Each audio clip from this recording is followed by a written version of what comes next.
You've heard it's harmless, even healthy, that daily masturbation keeps you youthful, mentally sharp, and stress-free.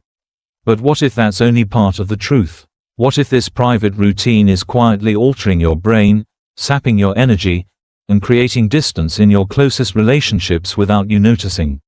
I'm Dr. James. With over 30 years of experience working with older adults across the country, I've met many men and women in their 60s, 70s, and 80s who've carried silent concerns, fatigue, sadness, disconnection, guilt, never linking them to a habit they believed was innocent.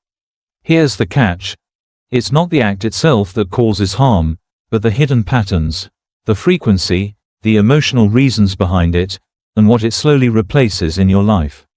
In this video, I'll reveal what really happens inside your body and brain when daily masturbation becomes a habit as you age, exposing what no one warns you about until it's too late.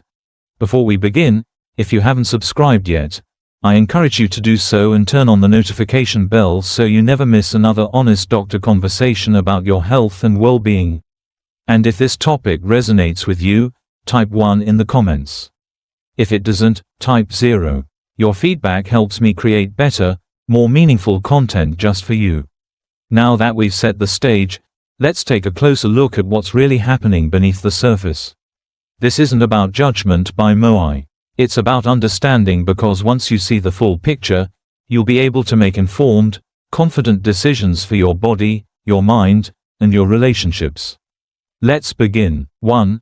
The brain's reward system hijacked by habit. I remember sitting across from a patient, let's call him Frank. He was 67, retired, widowed, and living alone. He came in complaining of fatigue, irritability, and a strange kind of emotional flatness. "I'm not depressed, doc," he said, "but I just don't enjoy anything the way I used to." He wasn't sleeping well, had lost interest in hobbies, and even stopped calling his kids as often. On paper, everything looked fine. His heart was strong, labs were stable, no obvious cause for concern. But after a quiet moment, Frank looked down and muttered, "I've been doing it every day, sometimes twice. It helps me sleep, or at least I thought it did." What Frank was experiencing is more common than people realize. You see, every time we reach climax, the brain releases dopamine, a surge of reward, pleasure, and temporary relief. That's not a bad thing, but the brain, especially as we age, becomes more sensitive to patterns. And when that dopamine rush comes day after day from the same source, it starts to lose its effect. The brain adapts. It becomes numb. That's when simple pleasures, coffee in the morning, a phone call from a friend, the sunset, begin to feel dull. It's not because life lost its color. It's because the reward system was hijacked. When that system is out of balance, it doesn't just affect mood. It can impact motivation, memory, even connection. People start drifting through their days chasing the next rush without realizing they've trained their brain to crave short bursts of stimulation over deeper lasting joy. And here's the hard truth. The longer that pattern continues, the harder it becomes to feel satisfied with the things that once brought you peace. But the brain isn't the only part of the body affected by this hidden routine. As we grow older, our physical systems become more delicate and the effects begin to show in ways most never expect. Let's look at how daily stimulation impacts the body itself. 2. Physical health, fatigue, pelvic strain, and nerve sensitivity. I once had a longtime patient named Harold, 72 years old, proud of keeping active. He still played golf twice a week and took long walks every morning. But recently, he came to me complaining of unusual fatigue. "Not the kind you shake off with a nap," he said, along with lower back discomfort and occasional numbness in his groin area. What struck me wasn't just what he described, but what he hesitated to say. After a few gentle questions, he finally admitted that he had developed a daily habit of masturbation, something he leaned on more since his wife passed away 5 years prior. For men like Harold, and for women as well, daily stimulation can place quiet but consistent stress on the body, especially past the age of 60. The pelvic floor, the set of muscles supporting your bladder, bowel, and sexual organs, weakens with age.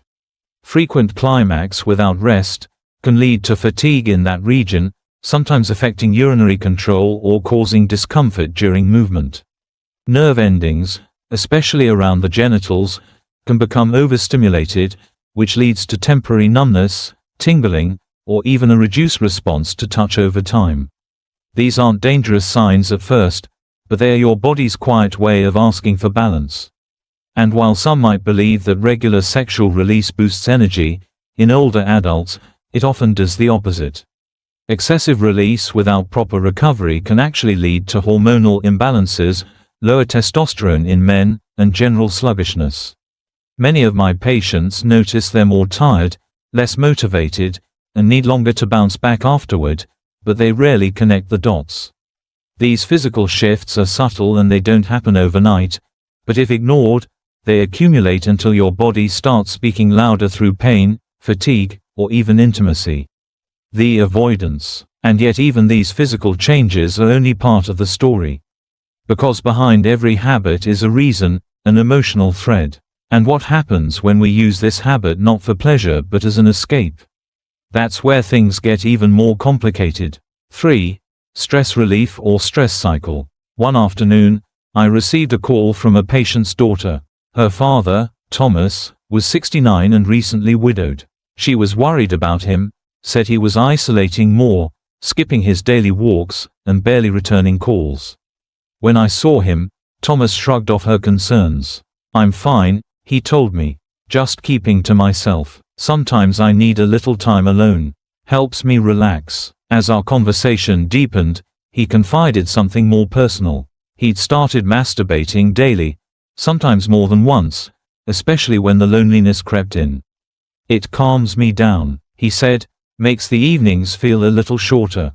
And I understood that. I really did, because for so many older adults, especially after loss, the nights are long, the silence gets heavy, and touch feels like a distant memory.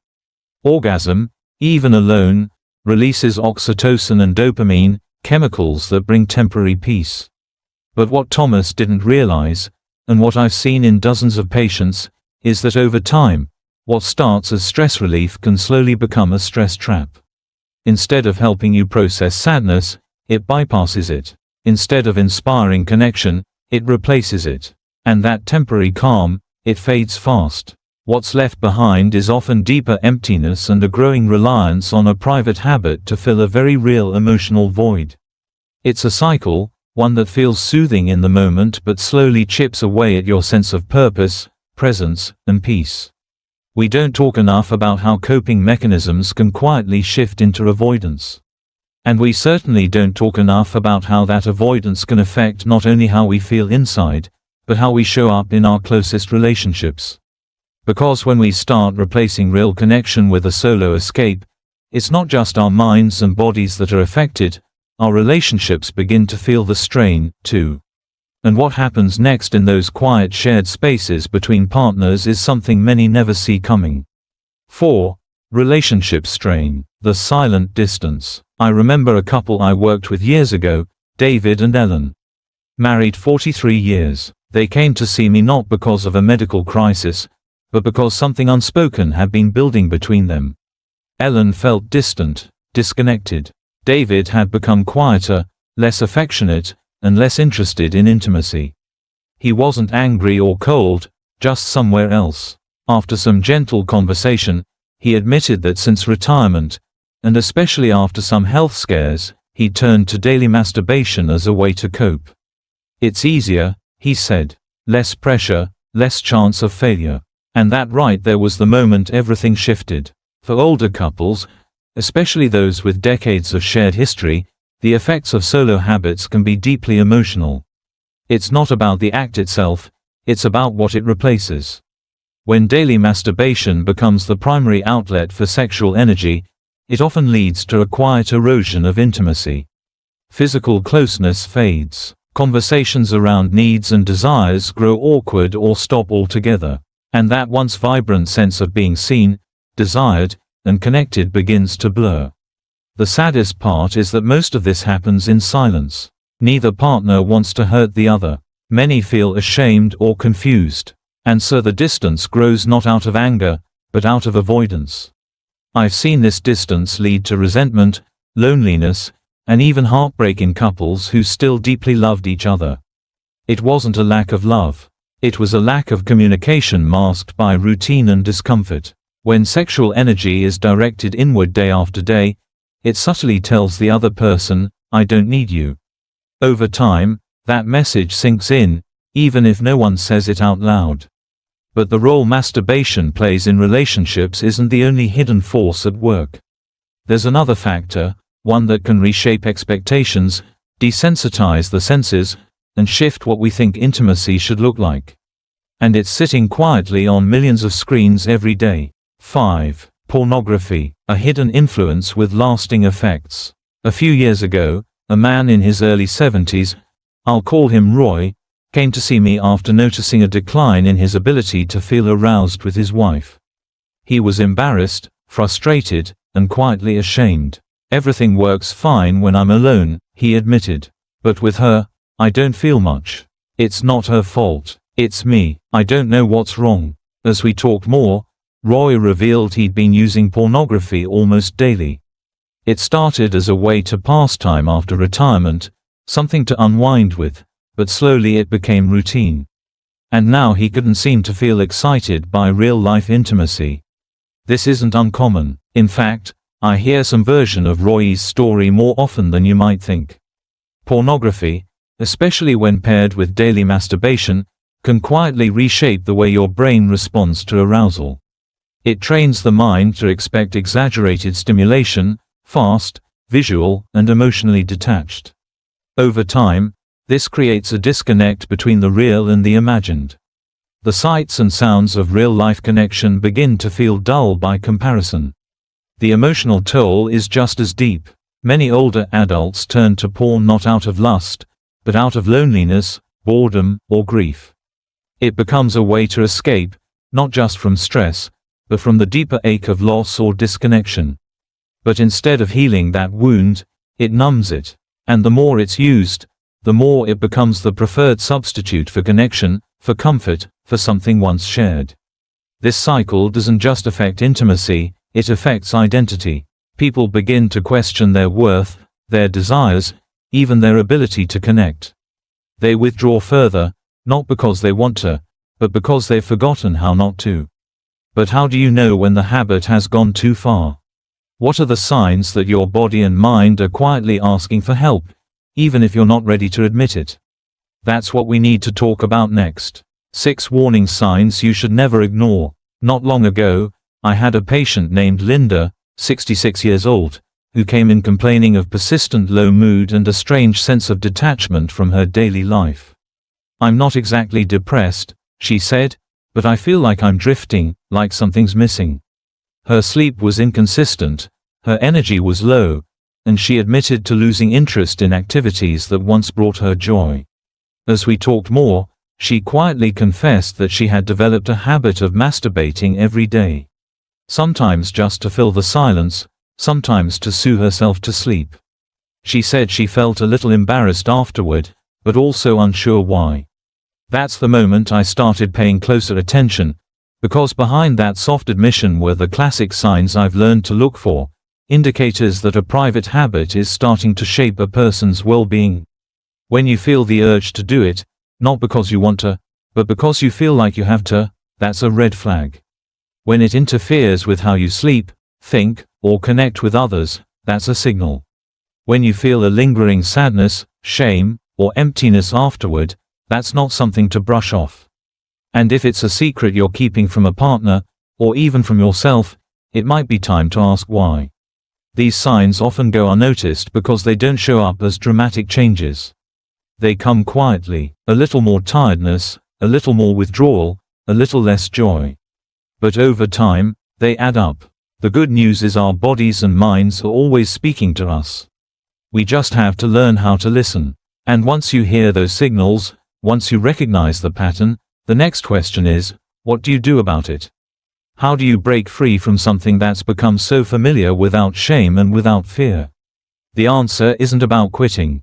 It's about restoring balance. And that's exactly where we're headed next. 7. How to reclaim balance and peace. I remember a conversation with Margaret, 70 years old, full of grace and honesty. She looked at me and said, "I don't want to give it up entirely. I just don't want it to run my life anymore." That moment stuck with me because that's what this is really about. Not shame, not guilt, but choice, awareness, balance. For so many older adults, masturbation becomes more than just a physical act. It turns into a ritual of escape, a substitute for comfort or connection. But healing doesn't come from stopping cold or punishing yourself. It begins with curiosity and kindness toward your own behavior. Ask yourself, what am I really looking for when I do this? Is it release or is it relief from something deeper?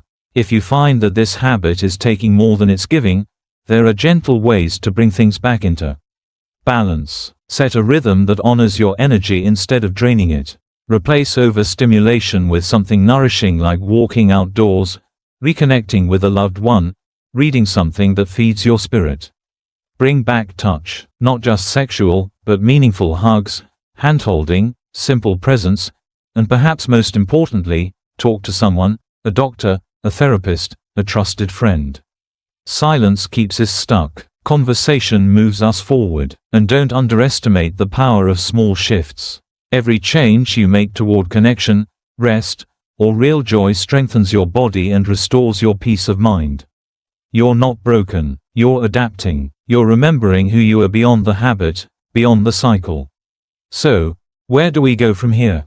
We've talked about the science, the emotions, the quiet costs of a private routine.